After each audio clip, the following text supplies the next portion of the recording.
But there's a lot of other concerns that our current land use development pattern bring up. One of those is equity.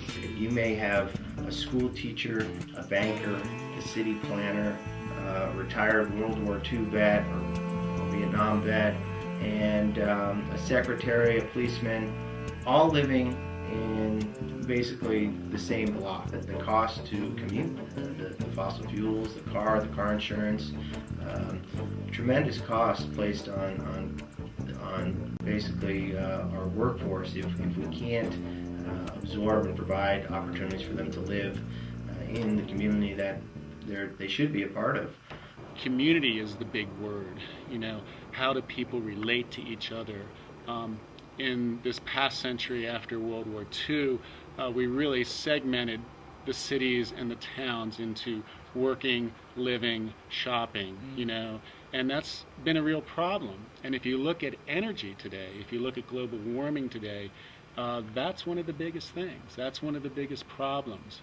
We pulled people apart, and my work relates to natural systems really well. That's what I focus on.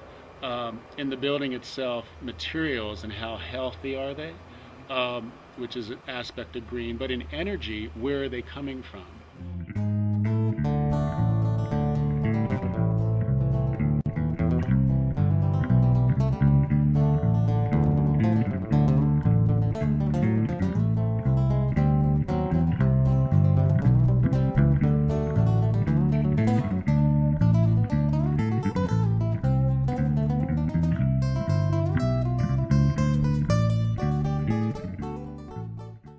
Sustainability and sustainable design is, number one, sort of looking at things as a whole.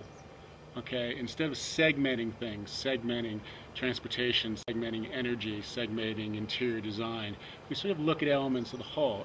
One of my big principles is using materials that have been used before, recycled, reused, or underused. The straw bale is basically a waste product of growing grain. Okay, you have the cereal that you buy, the bread that you buy, the top of this element is the grain. The element that holds it up is the stem.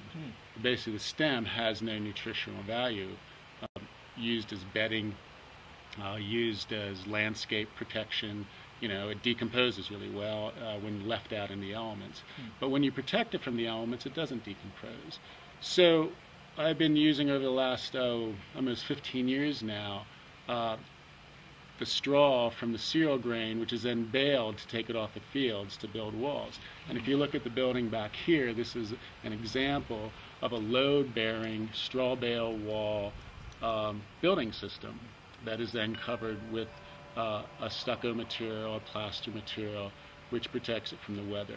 It's good to know that the bales that we are using are the bales that are coming right off of the fields.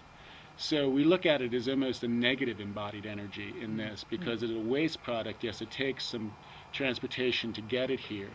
But some of the other ways that this excess straw is gotten rid of is burning, which is very, very negative, i.e. similar to burning the grass fields. Recycled material, so you're keeping out of the waste stream. Less embodied energy, but they're also very high insulation values. And the way they're built, they're also very important thermal mass values. And those two things are a good marriage with the heat of the sun on a winter day coming into your house.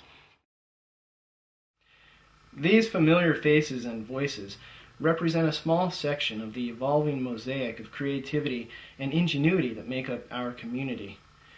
In this town, one does not have to walk far or ride to find emerging examples for elegant yet simple solutions to some of today's complex issues. Building on the abundant, diverse resources in our area, together we can create a community that provides for our needs while being gentle on the earth and enriching our lives. In this town,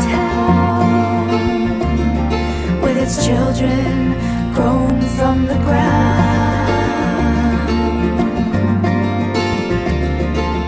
In this town, where we've learned to never ever settle down.